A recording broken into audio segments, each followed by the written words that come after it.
Snow fell hard on a remote mountain ridge in Wyoming, the kind of cold that doesn't forgive mistakes.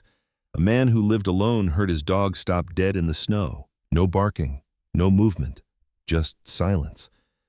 What they found next wasn't an animal, but two children, frozen, abandoned, and left to let winter decide their fate.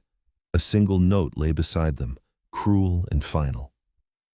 That night, a choice was made, one that would bring danger to the door, awaken old grief, and change 3 lives forever. What happens next will make you believe in quiet miracles and second chances for the forgotten. Before we begin, tell me where you are watching from.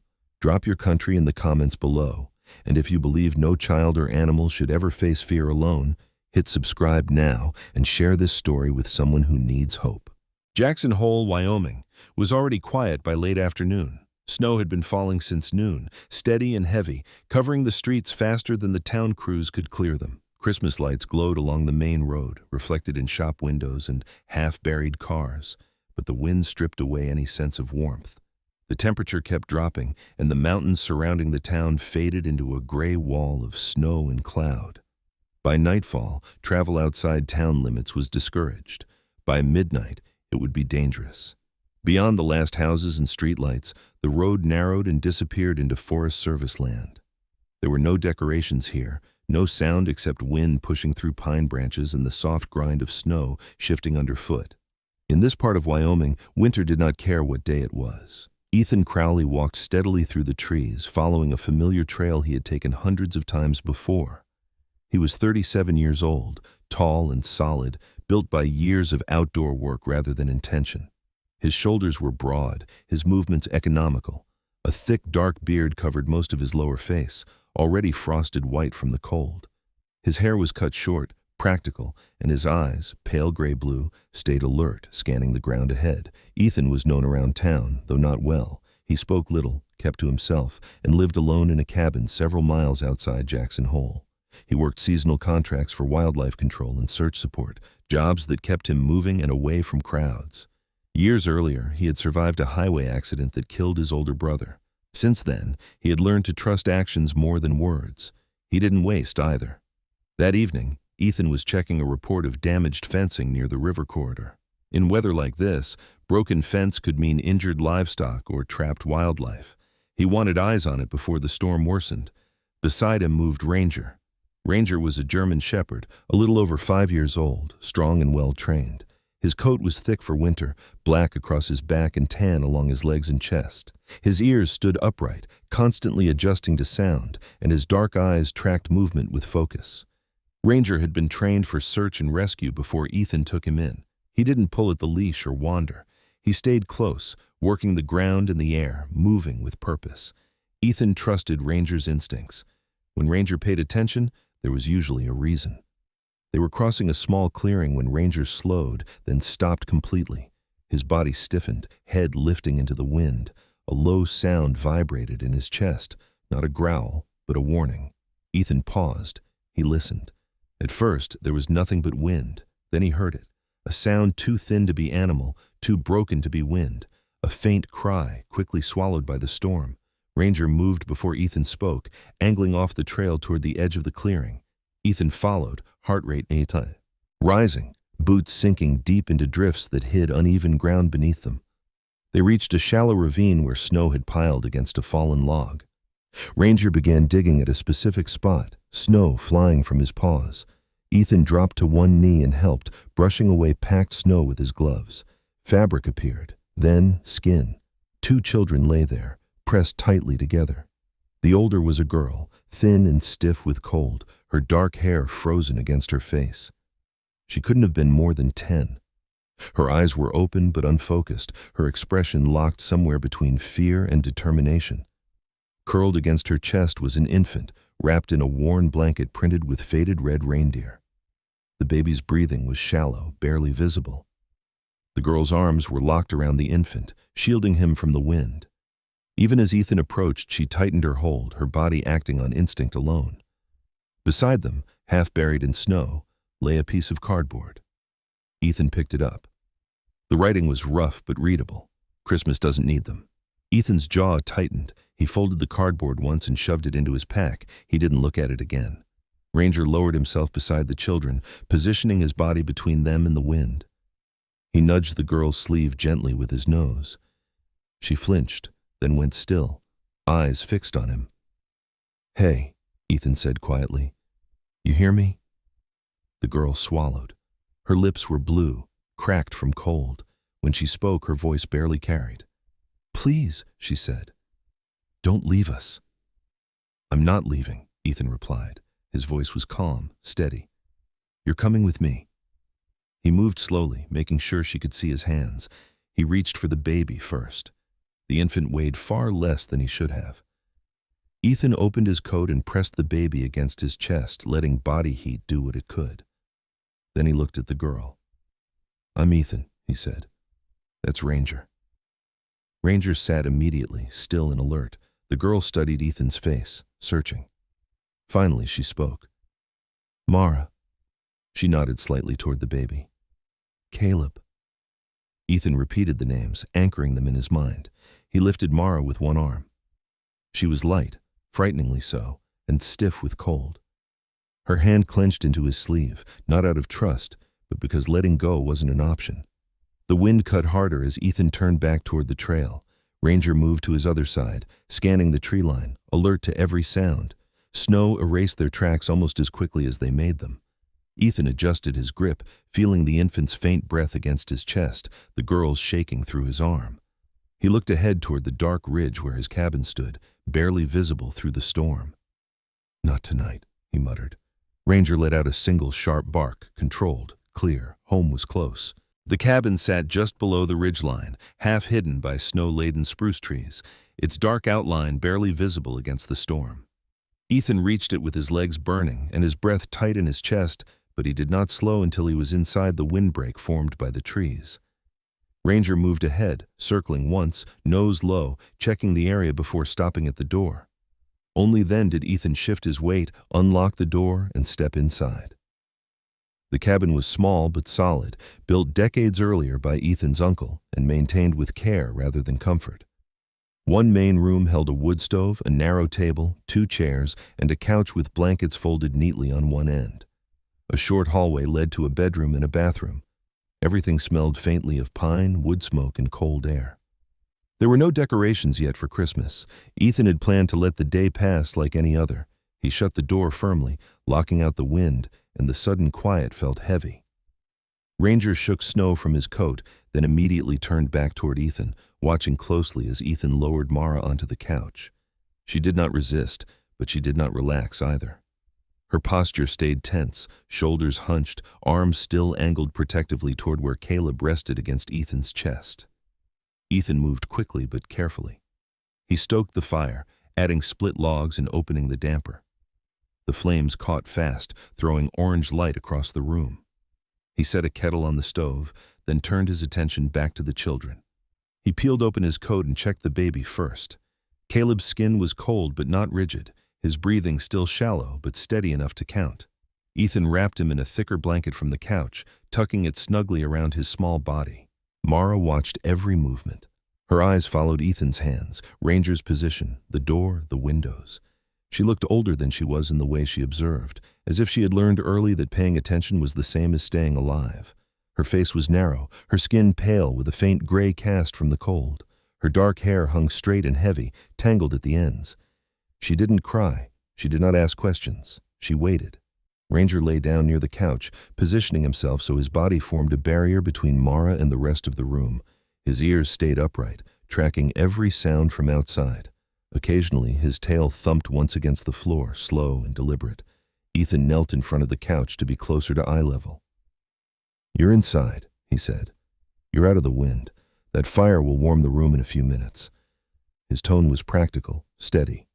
He had learned long ago that false cheer sounded like lies to people who had already been disappointed too often. Mara nodded once but didn't speak. Her hands were shaking now that the worst of the cold was lifting, the delayed reaction of a body coming back from the edge. She glanced down at Caleb, then back at Ethan. "You won't make us leave," she said. It wasn't a question.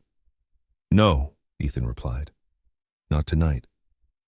The kettle began to hiss softly. Ethan stood and poured warm water into a metal bowl, testing it with his fingers before bringing it back to the couch. He soaked a cloth and gently cleaned the ice from Caleb's face and hands. The baby stirred, letting out a weak sound that was closer to a complaint than a cry.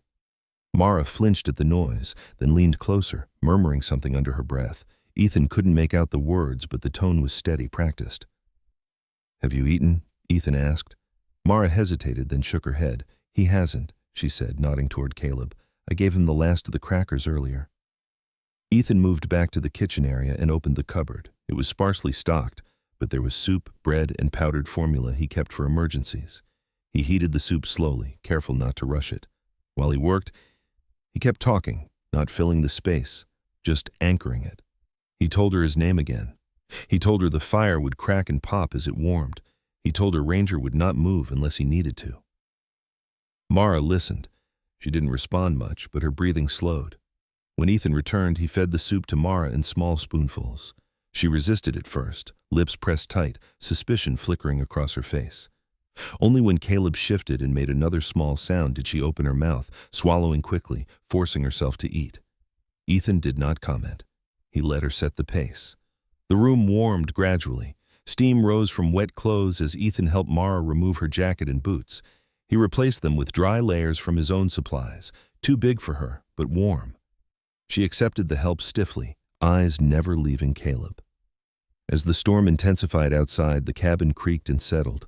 Snow hit the windows in dull taps. Ranger lifted his head once, ears twitching, then relaxed again.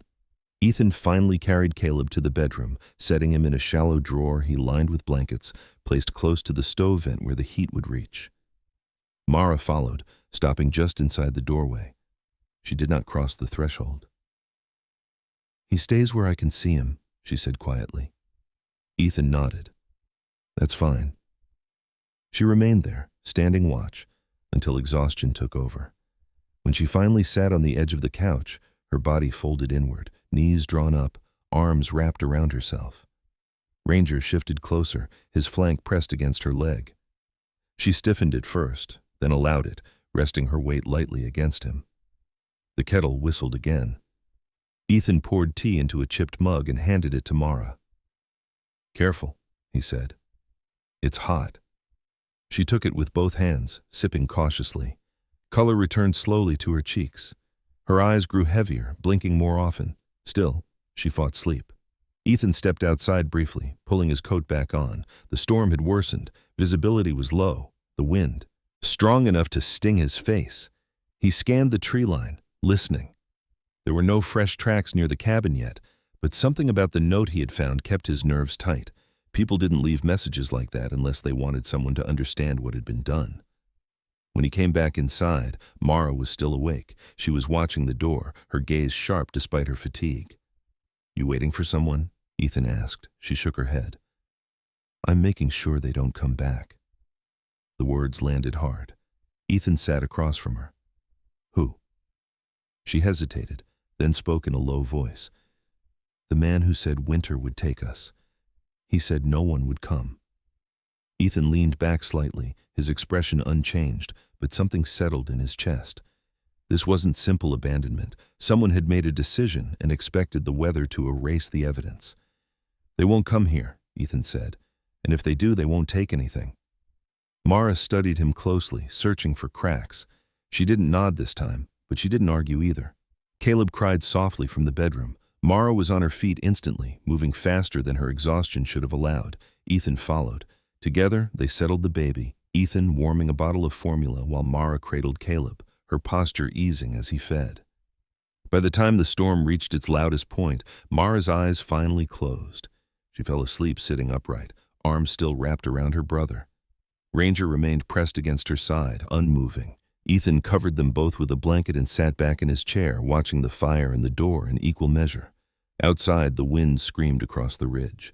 Inside, the cabin held, for now. Morning came slowly to Crowley Ridge, the kind of gray dawn that barely distinguished itself from night. The storm had burned through most of its fury, leaving behind a deep, uneven blanket of snow that swallowed the landscape. The wind still moved through the trees, but it had softened, losing its edge. The cabin creaked as it adjusted to the cold, wood contracting and settling in familiar sounds Ethan barely noticed anymore. Ethan had not slept. He sat at the small table with a mug of black coffee cooling in his hands, his attention shifting between the fire, the window, and the faint sounds from the bedroom. Mara and Caleb were still asleep. Ranger lay stretched across the doorway, head up, eyes open. The dog had not moved all night except to adjust his position when the fire flared or when Mara shifted in her sleep. Ethan finally stood and pulled on his coat. He moved quietly, unlatching the door and stepping outside. The cold hit him immediately, sharp but clean. Snow covered everything, smooth in places, broken in others where wind had carved shallow lines across the surface. He scanned the ground near the cabin first, then widened his circle. Tracks. They were faint, partially filled by drifting snow, but they were there. Boot prints, not his, too narrow to be old.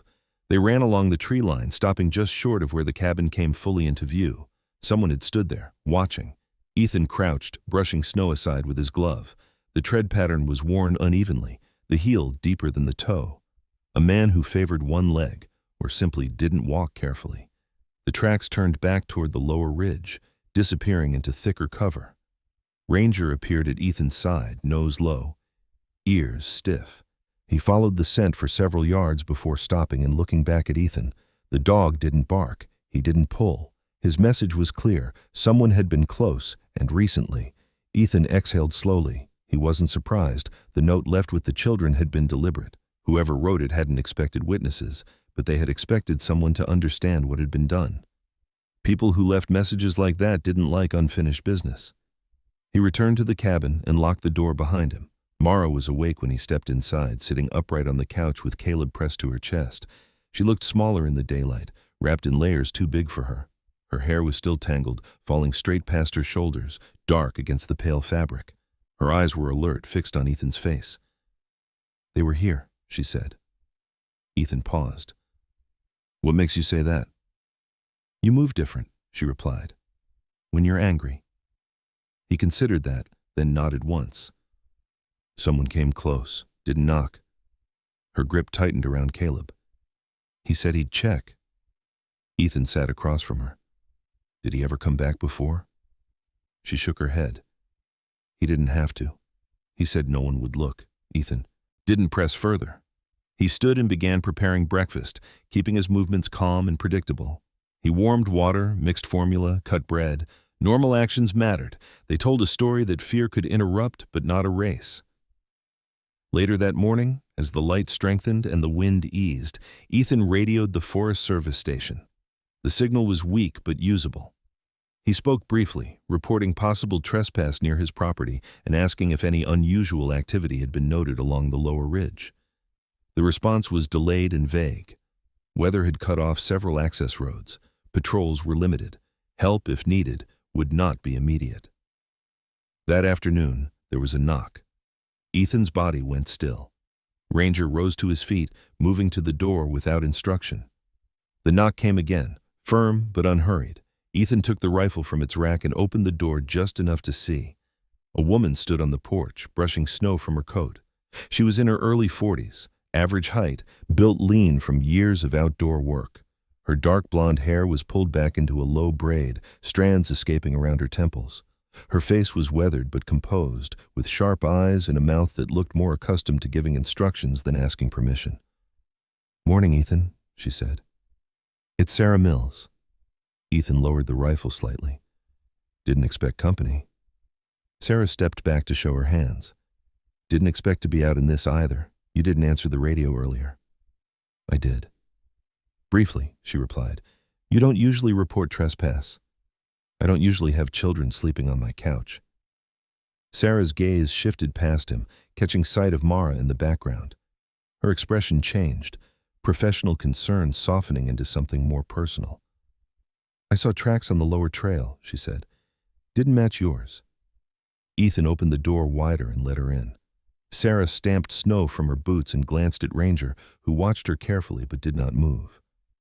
"Still got that look," Sarah said to the dog, "like you're deciding if I'm worth the trouble." Ranger's tail moved once.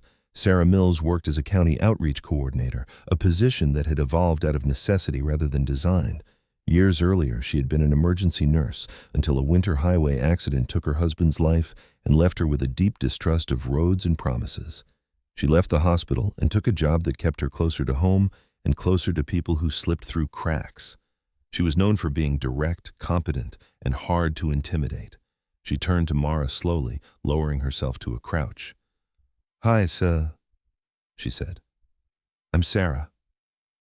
Mara did not respond. Her eyes flicked to Ethan. "She doesn't have to talk," Ethan said. Sarah nodded. "I know." She stood and spoke quietly with Ethan near the window. "You planning to report this?" "Yes." "Good," Sarah said. "Because whoever left those kids didn't expect the weather to let up this fast. That usually means they come back to make sure." Mara was listening. The rest of the afternoon passed in guarded calm. Sarah stayed longer than planned, helping prepare food, checking supplies, offering to return with additional blankets and clothes. Before she left, she knelt beside Mara again. "I'll come back tomorrow," Sarah said. "You won't be alone." Mara didn't answer, but she didn't look away this time. As dusk settled, the temperature dropped again. The sky cleared just enough to reveal a pale wash of stars. Ethan secured the cabin, checked the windows, and set the rifle within reach. Ranger took his place near the door. Later, when Caleb slept and the fire burned low, Mara spoke quietly. He didn't think anyone would stay. Ethan looked at her. He was wrong. She studied his face for a long moment, then nodded once.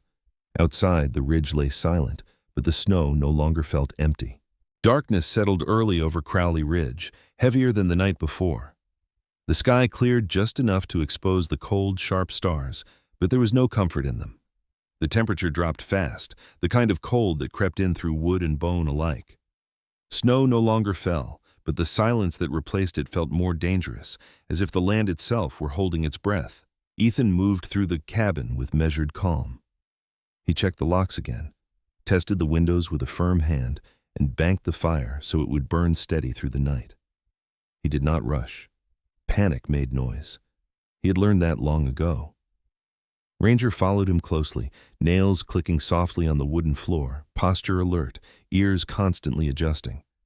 The dog sensed the shift in the air as clearly as Ethan did. Mara sat on the couch with Caleb asleep against her chest. The baby's breathing had grown stronger through the day, his face less pinched, his small hands flexing now and then in his sleep. Mara's body, however, remained tense. Her shoulders were tight, her chin lifted slightly, eyes fixed on the door as if she could will it to stay closed. "They'll come after dark," she said quietly. Ethan paused near the stove. "Why do you think that?" "They always waited," she replied. "Night makes people braver." He didn't disagree. He simply nodded and pulled a chair closer to the couch, positioning himself between Mara and the door without making it obvious. "If anyone comes, you stay where you are," he said. "No matter what you hear." She studied him for a moment. "You won't send me outside?" "No." That answer seemed to settle something. Mara leaned back slightly, though her arms never loosened around Caleb. Ranger lay down at her feet, his body angled toward the door, head resting on his paws, but eyes one open. The first sound came just after nightfall. It was faint, easy to miss. A soft crunch in the snow, followed by another. Ranger's head snapped up, his ears went rigid, his body coiling. Ethan felt it then too, a presence beyond the walls, measured and deliberate. He stood slowly and reached for the rifle, keeping it low. He didn't move toward the door yet. He listened. A shadow crossed the window. Mara's breath hitched. She didn't cry out. She pressed her hand over Caleb's back, steadying herself. There was a knock, not loud, not hesitant. 3 short raps, firm and controlled. Ethan stepped forward, stopping just short of the door. "That's far enough," he called out. A voice answered from outside, male, roughened by cold and use. "Just looking for what was taken." Ethan recognized the tone immediately. Not drunk, not frantic. This was someone used to being obeyed. "You're on private property," Ethan said. "Turn around." A pause, then a laugh, low and humorless. "You don't even know what you're holding." Ranger growled then, deep and unmistakable. The sound filled the cabin like a bia warning bell. Mara whispered, barely audible, "That's him." Ethan felt the confirmation settle in his gut. He stepped closer to the door and opened it just enough to see. The man stood a few feet back, hands visible, posture relaxed. He was in his late 30s or early 40s, tall and lean, with sharp angles to his face that gave him a predatory look. A scraggly beard shadowed his jaw, uneven and poorly kept. His hair was dark, thinning at the temples, pulled back under a knit cap. His eyes were pale and flat, the kind that didn't reveal much emotion even when he smiled. Behind him, farther back near the trees, two more figures lingered. They didn't approach. They watched. "Evening," the man said. "Name's Cole Barrett." Ethan didn't respond. Cole tilted his head slightly, eyes flicking past Ethan's shoulder toward the interior of the cabin. "Kids don't belong to you," he said. "That girl's stubborn, but she knows better than to cause trouble. Just hand them over." Ethan raised the rifle enough to be clear without pointing it directly. "You took them out there to die." Cole shrugged. "Winter's honest. It finishes things." That was enough. "You step any closer," Ethan said, voice flat, "and this ends badly for you." Cole's smile thinned. "You think the law's on your side?" "I think you don't want to test it tonight." The wind picked up slightly, carrying the smell of cold metal and pine. Ranger stood now, every muscle tight. For a long moment, no one moved. Then Cole took one step forward. The rifle cracked through the night, the shot aimed low, striking snow at Cole's feet. The sound echoed across the ridge, sharp and final. Cole froze. "Last warning," Ethan said. Cole stared at the ground, then back at Ethan. His jaw tightened. Slowly, he stepped back, lifting his hands. "This isn't over," he said. "She'll come back on her own." Ethan said nothing. He watched as Cole turned and walked away, the two men behind him falling into step. Their figures disappeared into the trees, swallowed by darkness. Ethan shut the door and locked it. His heart was pounding now, hard enough that he felt it in his throat. He leaned his forehead briefly against the wood, then turned. Mara was shaking. Silent tears streaked down her face, but her grip on Caleb never loosened. Ranger moved to her immediately, pressing his head into her side. She bent forward, clutching his fur with one hand. "He said he'd take us again," she whispered. "He won't," Ethan replied. He knelt in front of her, steadying his voice. "Not tonight. Not ever." She searched his face, desperate for certainty. After a moment, she nodded, exhaustion finally breaking through fear. Her shoulders slumped and she leaned forward, resting her forehead briefly against Ethan's shoulder before pulling back, embarrassed by the instinctive gesture. Ethan covered them both with a blanket and sat back in his chair, rifle across his knees. He stayed that way for hours, watching the door, listening to the night. Ranger never left his post. Outside, the ridge remained silent. No footsteps returned, no shadows crossed the windows. When morning finally came, pale and cold, the danger had not vanished, but it had been pushed back, for now. The morning after Cole Barrett came to the door did not bring relief. It brought clarity. The sky was clear and pale, the kind of blue that only followed hard cold, and the snow reflected light so sharply it hurt to look at for long. Ethan stepped outside at first light with Ranger at his heel, breath rising in steady clouds. He walked the perimeter slowly, not searching in hope of finding nothing, but in expectation of finding something useful. The tracks were there again, fresher this time, multiple sets circling wider than before, testing angles of approach. Whoever had come back the night before had not rushed. They had measured the cabin, the slope, the tree cover. Ethan crouched near the edge of the clearing and studied the impressions. The same uneven heel mark appeared again, deeper on one foot. Cole Barrett. The others moved differently, heavier, careless. They had stayed long enough to be confident. That concerned him more than the threat itself. Ranger followed the scent to the lower ridge, then stopped and looked back, ears stiff. He did not want Ethan to follow farther alone. Ethan understood the warning. He turned back toward the cabin. Inside, Mara was awake, seated at the table with Caleb in her lap. The baby was alert now, eyes open, tracking light and movement with a new strength. His cheeks had filled out slightly, color returning where there had been none. Mara's face still carried shadows, but her posture was different. She was tired, but she was no longer frozen in place by fear. "They didn't come back," she said. "Not yet," Ethan replied. He set the rifle down within reach but not in hand. He poured coffee for himself and warmed water for formula. Normal routines mattered.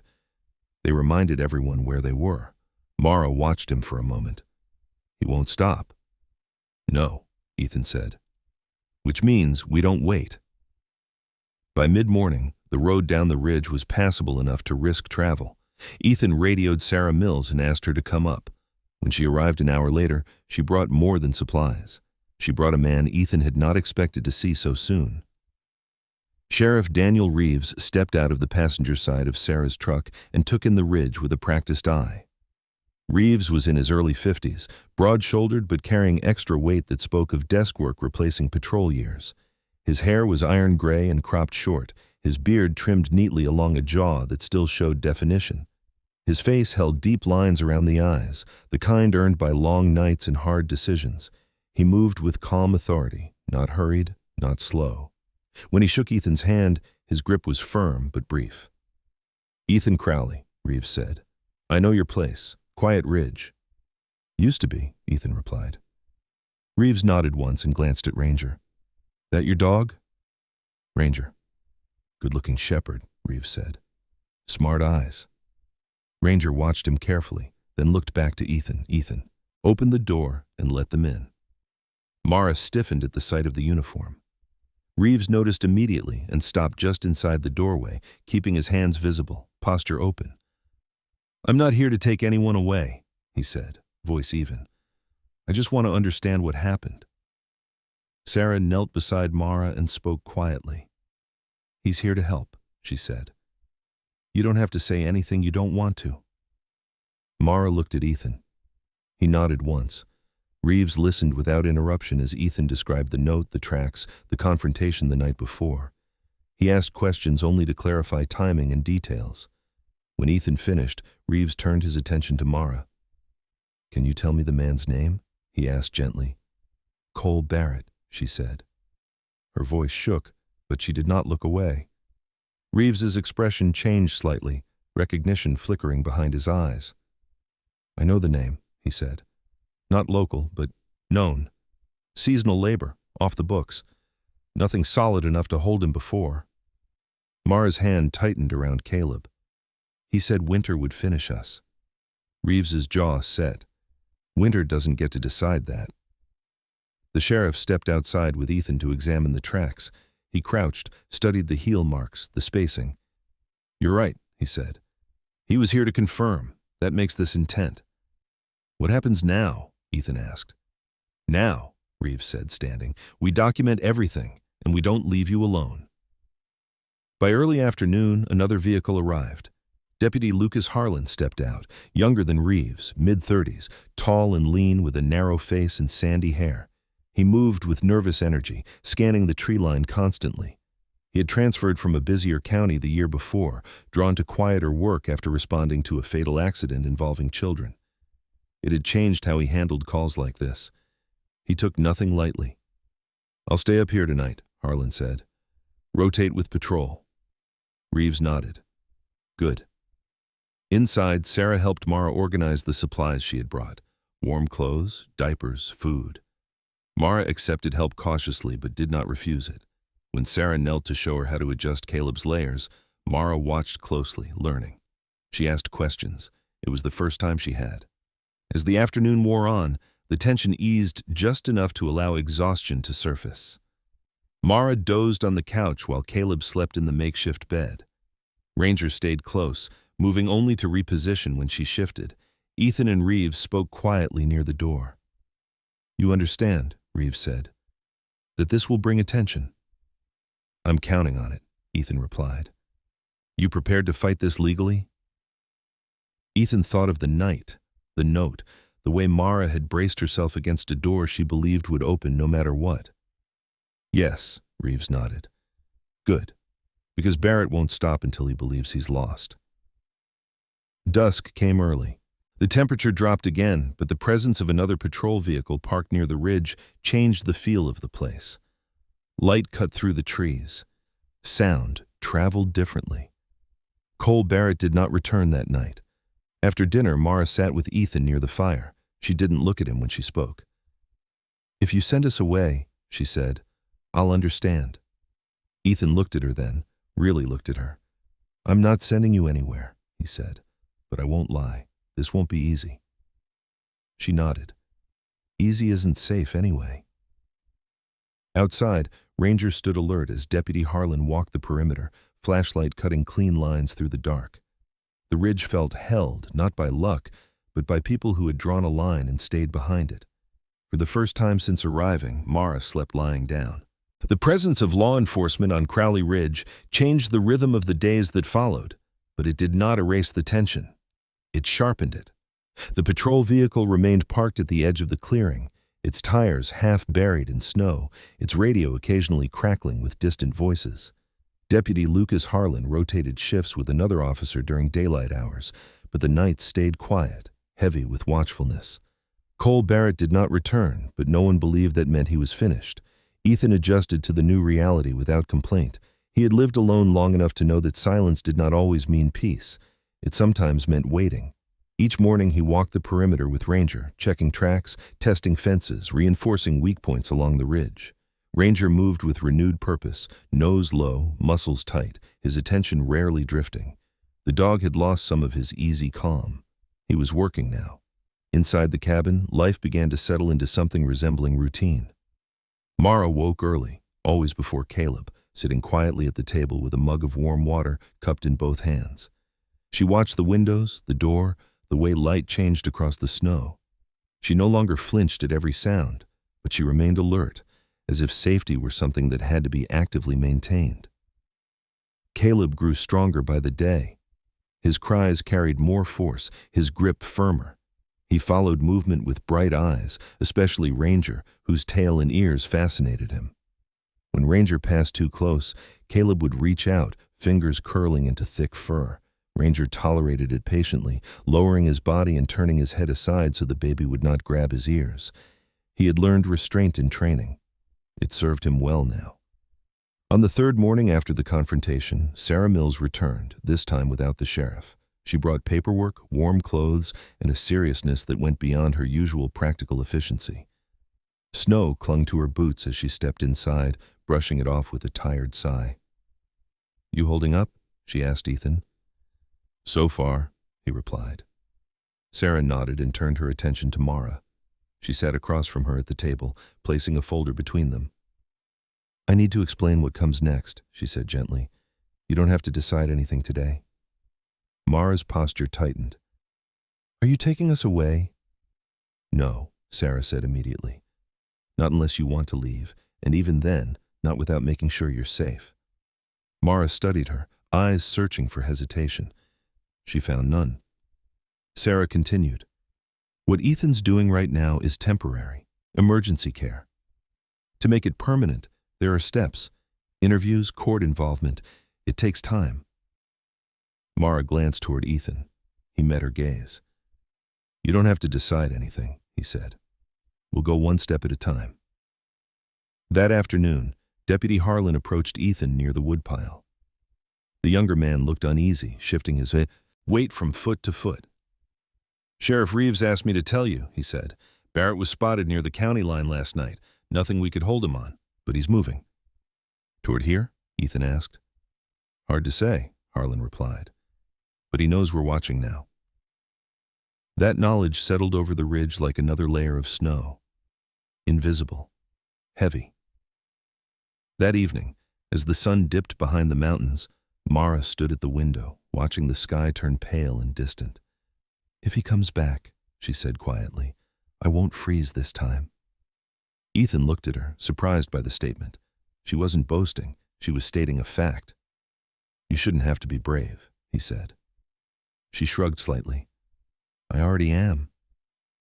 Later, when the cabin had gone quiet, Ethan sat alone at the table, staring at the paperwork Sarah had left behind. Guardianship forms, temporary custody, legal language that felt blunt and unforgiving. He had avoided commitments most of his adult life, not out of fear, but because loss had taught him that permanence was fragile. Now, permanence sat in front of him, demanding a signature. Ranger rested his head against Ethan's knee. The dog sensed the shift, the weight of the moment. "I didn't plan this," Ethan murmured. Ranger's tail thumped once. Outside, a vehicle engine cut through the stillness. Ethan stood immediately, heart tightening. He reached for the rifle and stepped onto the porch. Headlights moved slowly along the lower trail, then stopped. Deputy Harlan stepped out, flashlight in hand. "False alarm," he called quietly. "Just a rancher checking fences." Ethan nodded and lowered the rifle. The adrenaline faded, leaving behind exhaustion. That night, Mara had a nightmare. She woke with a sharp intake of breath, sitting upright, eyes wide and unfocused. Caleb stirred at the sound, whimpering softly. Ranger was on his feet instantly, moving to her side. Ethan crossed the room in 2 strides. "He's here," Mara whispered. "He's at the door." Ethan knelt in front of her. "You're safe," he said firmly. "Listen to me." She clutched his sleeve, breathing fast. It took several minutes before her pulse slowed, before her eyes focused again. When they did, embarrassment flickered across her face. She pulled her hand back. "I'm sorry," she said. "You don't need to be," Ethan replied. "Night brings things back." She nodded, wiping her face quickly. Ranger remained pressed against her, solid and unmoving. The next morning, snow began falling again, lighter this time. Deputy Harlan left mid-morning, replaced by another officer. Sarah called to check in. Sheriff Reeves confirmed they were building a case, slow but steady. Ethan signed the first set of papers that afternoon. He did it without ceremony. No speeches, no second thoughts, just his name, written carefully, deliberately. When he finished, he set the pen down and leaned back, feeling the weight of the decision settle into something solid. Mara watched from the couch. "What does that mean?" she asked. "It means you stay," Ethan said. "For now, and as long as you want to." She nodded once, absorbing the words. Later she followed him outside as he split wood, standing nearby with Caleb bundled against her chest. She didn't speak. She didn't need to. As evening came, the ridge grew quiet again. The patrol vehicle lights blinked in the distance. Ranger lay near the door, eyes half closed but alert. Fear had not disappeared. It lingered at the edges, cautious now. But something else had taken root beneath it. Stability. And that, Ethan knew, was something worth defending. The calm that settled over Crowley Ridge after Ethan signed the papers was not peace. It was preparation. The air felt tight, as if the land itself knew that whatever came next would not be hesitant. Snow continued to fall in light intervals, enough to soften edges but not enough to hide movement.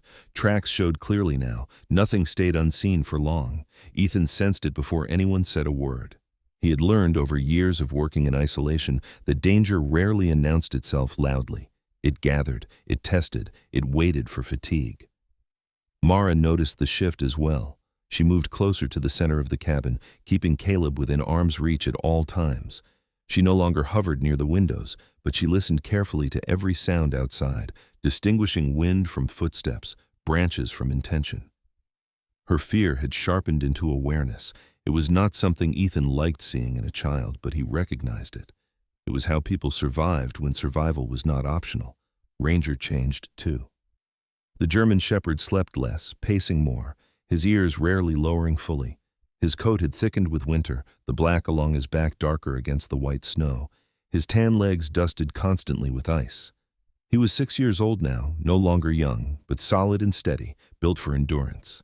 His training resurfaced fully. Silent alerts, controlled movement, attention fixed on Ethan whenever uncertainty entered the space. He was not anxious. He was ready. The call came just after noon. Sarah Mills's voice came through the radio, controlled but urgent. "Ethan, Reeves wants you to know, Barrett didn't leave the county. He's staying low. We lost visual an hour ago." Ethan acknowledged once and shut the radio off. He didn't need more detail. Staying low meant planning.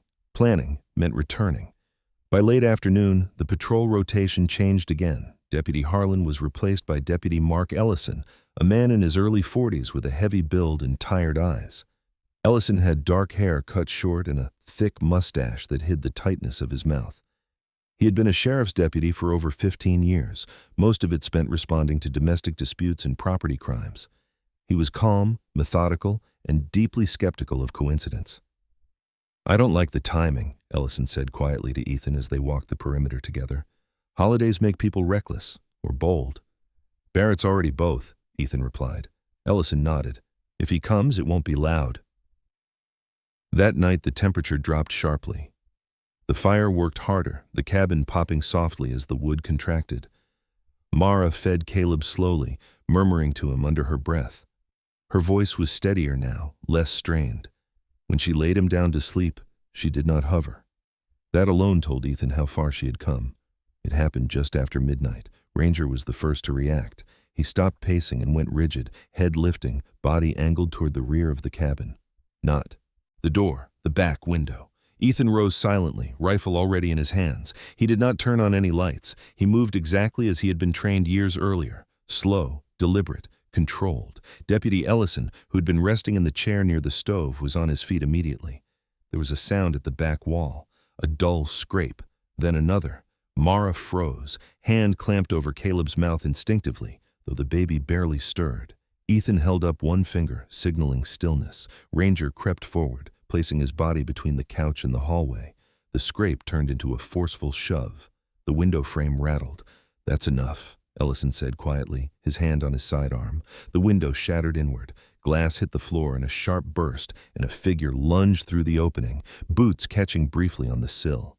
He was fast, desperate, and not thinking past momentum. Ranger launched. The German shepherd moved like a release spring, slamming into the intruder's side before he could fully enter the room. The man went down hard, crashing against the table. Ellison moved instantly, weapon drawn, shouting commands. "Sheriff's Department, on the ground!"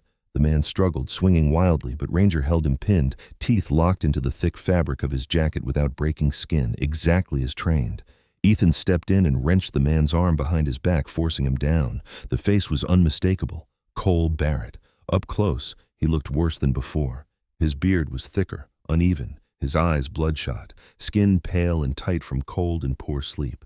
His movements were frantic now, the calm control from the first encounter gone. "She was coming back," Cole spat. "She always does." "No," Ethan said coldly. "She isn't." Ellison cuffed him swiftly and hauled him to his feet. "You broke into an occupied residence," he said. "That's not walking away territory." Cole laughed once, sharp and hollow.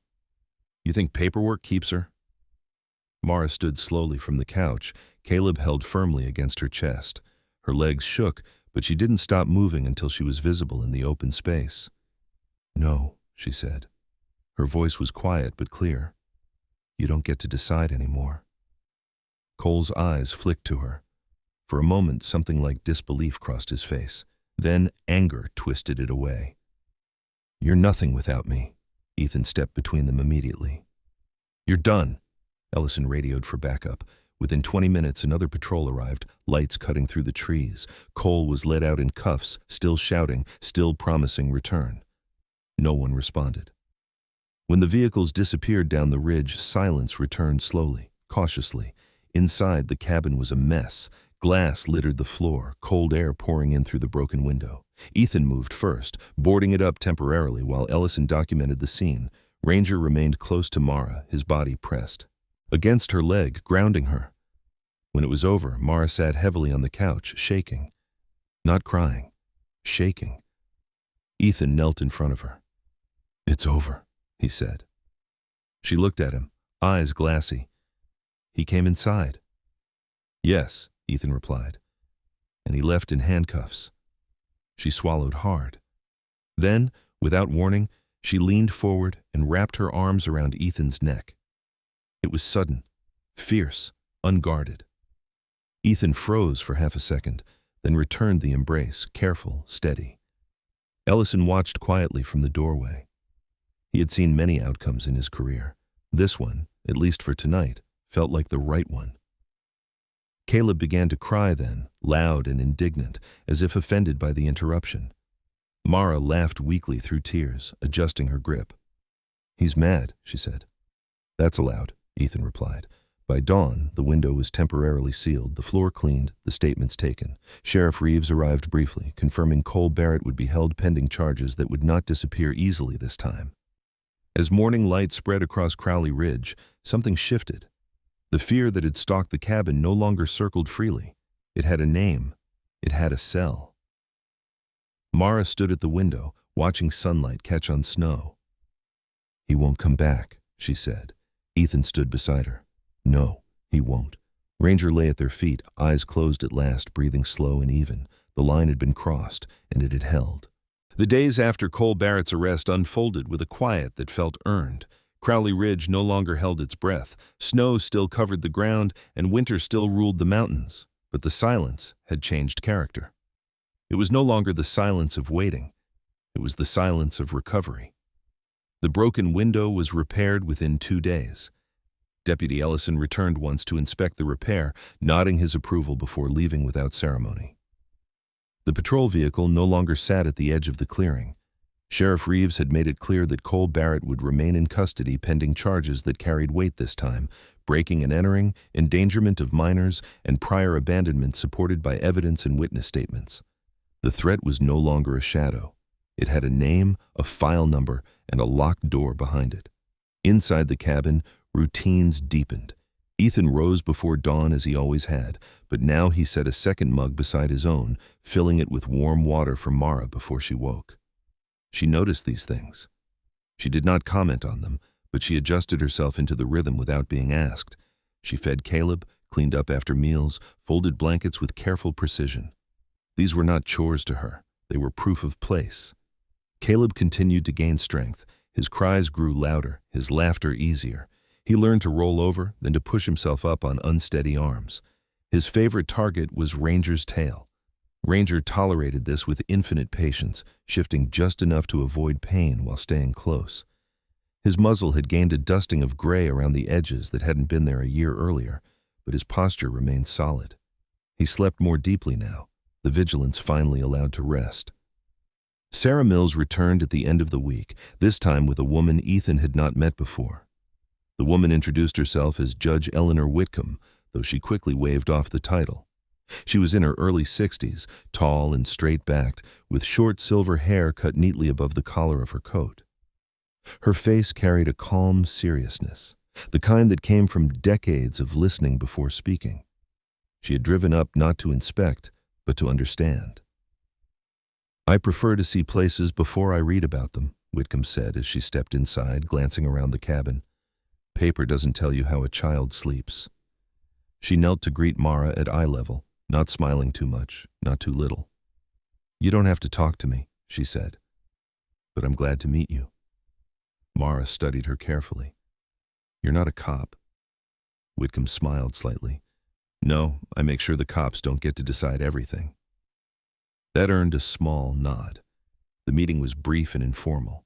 Whitcomb asked Ethan practical questions about schooling options, medical care, long-term plans. Ethan answered honestly. He did not promise perfection. He promised stability. When Whitcomb left, she shook his hand firmly. "You've already done the hardest part," she said. "Staying." Christmas Eve arrived quietly. There were no decorations planned, no tree hauled in from the forest. But that morning, Mara asked a question that stopped Ethan short. "Do people usually do something tonight?" "Yes," he said. "Some do." She thought for a moment. "Could we do something small?" So Ethan cut a young pine branch from the edge of the ridge and set it upright in an old metal bucket. Mara tied scraps of twine around it, hanging a pair of mittens she no longer needed in a small wooden carving Ethan had made years earlier and forgotten in a drawer. Caleb watched from the floor, fascinated. Ranger lay nearby, head on his paws, tail moving slowly. That night, snow began falling again, soft and steady. Ethan cooked a simple meal. They ate together at the table, not rushed, not silent. Afterward, Mara surprised him by asking about his brother. Ethan told her the truth. He did not soften it, but he didn't dwell on the pain either. He spoke plainly, and Mara listened without interruption. "He would have liked you," she said afterward. Ethan looked at her surprised. "How do you know?" She shrugged. "He sounds like someone who stayed." Later, when Caleb slept, Mara sat near the window watching the snow. "I used to think Christmas was when people decided what to keep," she said, "and what to throw away." Ethan considered that. "Sometimes," he said, "sometimes it's when they decide what matters enough to protect." She nodded, absorbing the idea. Christmas morning came without fanfare. No sirens, no knocks at the door, just light spreading slowly across the ridge, catching on fresh snow. Caleb woke laughing, loud and unapologetic. Mara laughed with him, the sound still unfamiliar but no longer fragile. In the weeks that followed, the legal process moved forward steadily. Temporary guardianship became something closer to permanent. School arrangements were made, medical appointments scheduled, paperwork filled drawers instead of Ethan's table. One afternoon, as winter edged slowly toward spring, Mara stood outside watching Ethan repair a fence. "This place," she said. "It didn't just keep us." Ethan paused. "What do you mean?" "It chose us." He thought about that long after she went inside. By the time the snow began to melt in earnest, Crowley Ridge looked different. Not transformed, but claimed. A small wooden sign appeared near the trailhead, carved by Ethan and painted carefully by Mara. It read simply, "Crowley Ridge, Home." Caleb took his first steps that same week, reaching not for Ethan, but for Ranger. The dog rose carefully to meet him, steady as a post. On a clear evening, as the sun dipped low and the mountains burned gold, Mara sat beside Ethan on the porch. She leaned against him without asking. "I don't feel like running anymore," she said. Ethan rested his hand lightly on her shoulder. "Good," he said. You don't have to." Below them, Ranger slept in the fading light, content at last. The ridge held its ground, and so did they. Sometimes, miracles don't arrive with thunder or bright light. Sometimes, they come quietly, in the form of a man who chose to stay, a child who dared to trust again, and a dog who refused to leave anyone behind. Maybe that is how God works most often. Not by changing the storm, but by placing someone in the storm who says, "Not today, not on my watch." In our everyday lives, we pass moments like these without knowing their weight. A kind word, a door left open, a decision to help when it would be easier to look away. We may never see the full impact, but heaven does. If this story touched your heart, let it remind you, no child is ever truly forgotten, no act of love is ever wasted, and no life is beyond a second chance. Before you go, tell us in the comments where you're watching from. Your voice matters here. If you believe in quiet miracles, in chosen family, and in hope that survives even the coldest nights, please subscribe to this channel and share this story with someone who may need it today. And wherever you are in the world, may God watch over you and those you love. May He place light on your path, strength in your hands, and peace in your heart. Until next time, stay kind and keep believing.